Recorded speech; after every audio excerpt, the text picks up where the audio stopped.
Thank you very much, everybody. Well, thank you very, very much. Vice President Vance, Speaker Johnson, Senator Thune, Chief Justice Roberts, Justices of the United States Supreme Court, President Clinton, President Bush, President Obama, President Biden, Vice President Harris, and my fellow citizens. The golden age of America begins right now.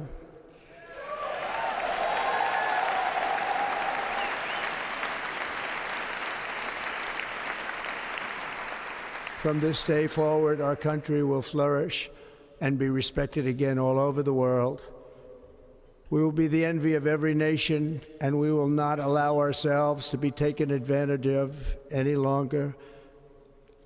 During every single day of the Trump administration, I will very simply put America first.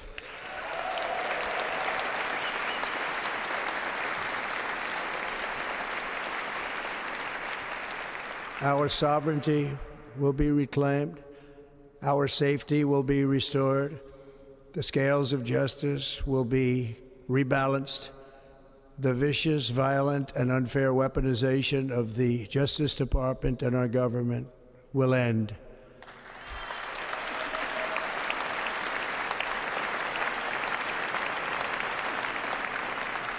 And our top priority will be to create a nation that is proud, prosperous, and free.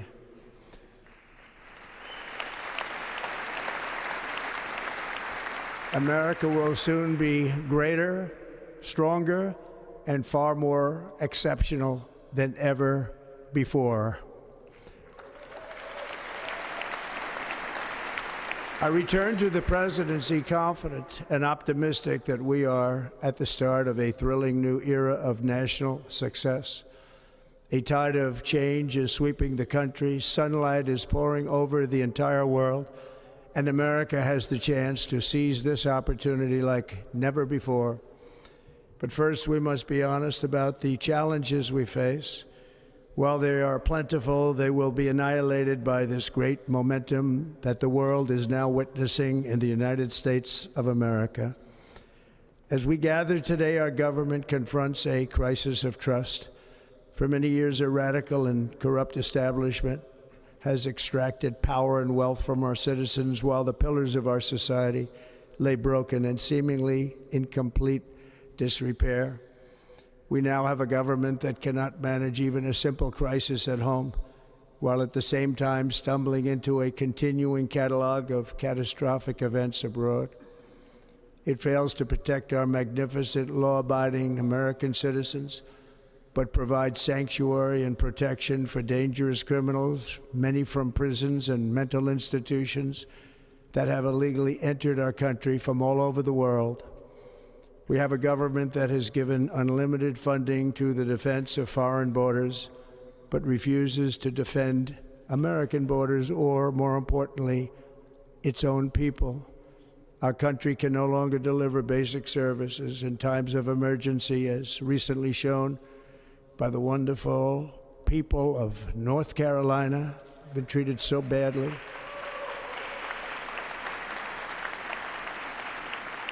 And other states who are still suffering from a hurricane that took place many months ago.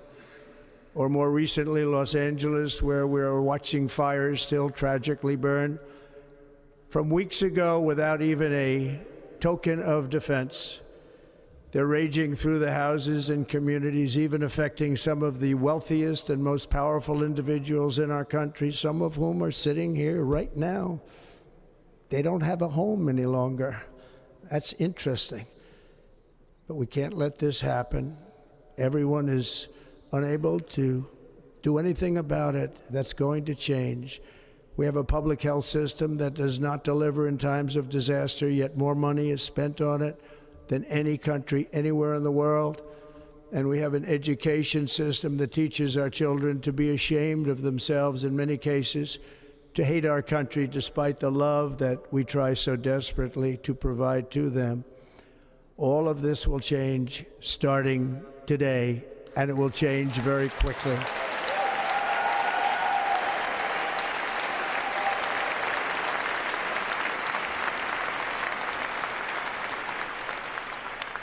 My recent election is a mandate to completely and totally reverse a horrible betrayal and all of these many betrayals that have taken place, and to give the people back their faith, their wealth, their democracy, and indeed their freedom.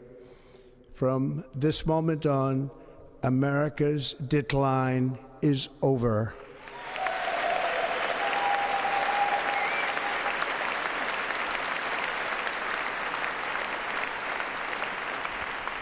Our liberties and our nation's glorious destiny will no longer be denied, and we will immediately restore the integrity, competency, and loyalty of America's government. Over the past 8 years, I have been tested and challenged more than any president in our 250-year history, and I've learned a lot along the way. The journey to reclaim our republic has not been an easy one, that I can tell you. Those who wish to stop our cause have tried to take my freedom and indeed to take my life. Just a few months ago in a beautiful Pennsylvania field, an assassin's bullet ripped through my ear. But I felt then, and believe even more so now, that my life was saved for a reason. I was saved by God to make America great again.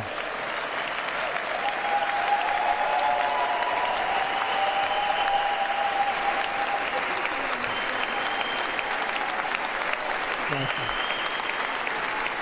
Thank you.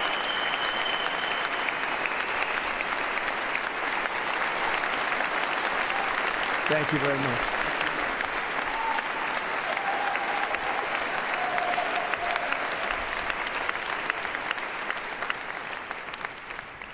That is why each day under our administration of American patriots, we will be working to meet every crisis with dignity and power and strength. We will move with purpose and speed to bring back hope, prosperity, safety, and peace for citizens of every race, religion, color, and creed. For American citizens, January 20th, 2025 is Liberation Day.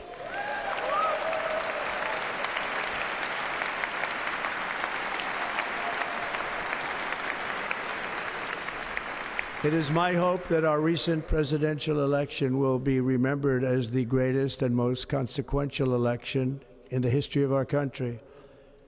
As our victory showed, the entire nation is rapidly unifying behind our agenda with dramatic increases in support from virtually every element of our society, young and old, men and women, African Americans, Hispanic Americans, Asian Americans, urban, suburban, rural. And very importantly, we had a powerful win in all 7 swing states. And the popular vote, we won by millions of people.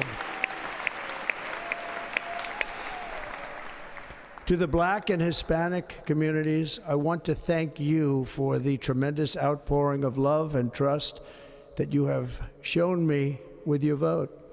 We set records, and I will not forget it. I've heard your voices in the campaign, and I look forward to working with you in the years to come. Today is Martin Luther King Day, and his honor, this will be a great honor, but in his honor we will strive together to make his dream a reality. We will make his dream come true.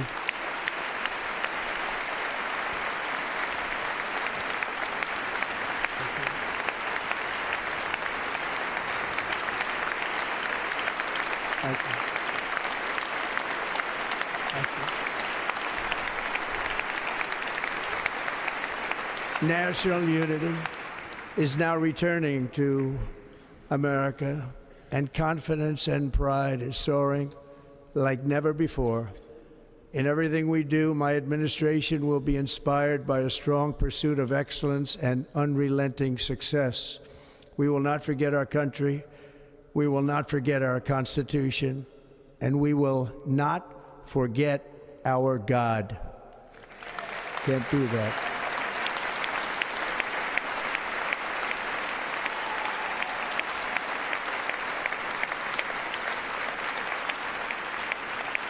Today, I will sign a series of historic executive orders. With these actions, we will begin the complete restoration of America and the revolution of common sense. It's all about common sense. First, I will declare a national emergency at our southern border.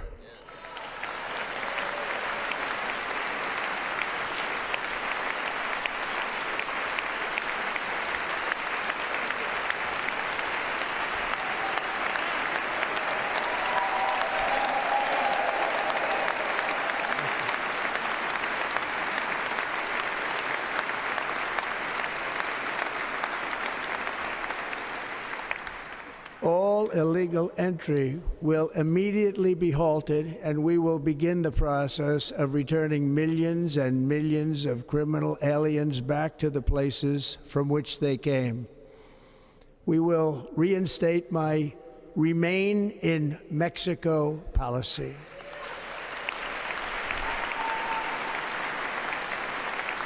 I will end the practice of catch and release. And I will send troops to the southern border to repel the disastrous invasion of our country.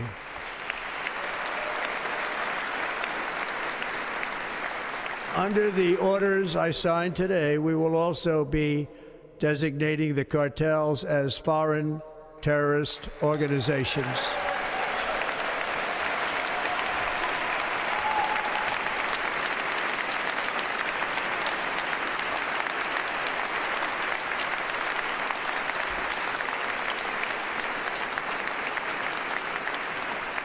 And by invoking the Alien Enemies Act of 1798, I will direct our government to use the full and immense power of federal and state law enforcement to eliminate the presence of all foreign gangs and criminal networks, bringing devastating crime to U.S. soil, including our cities and inner cities.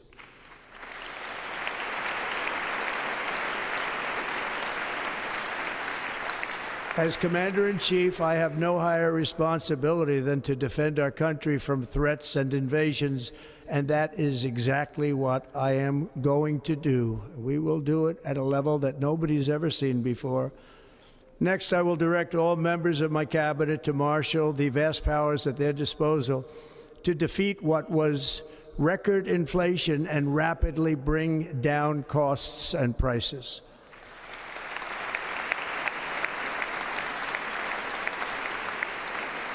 The inflation crisis was caused by massive overspending and escalating energy prices, and that is why today I will also declare a national energy emergency. We will drill, baby, drill.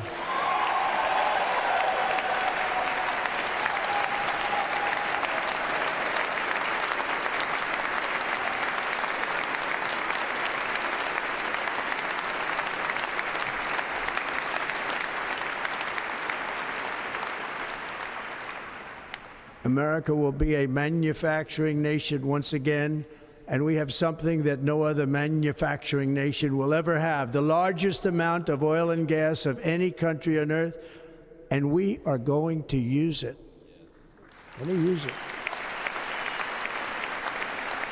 We will bring prices down, fill our strategic reserves up again, right to the top, and export American energy all over the world. We will be a rich nation again, and it is that liquid gold under our feet that will help to do it. With my actions today, we will end the Green New Deal, and we will revoke the electric vehicle mandate, saving our auto industry and keeping my sacred pledge to our great American auto workers.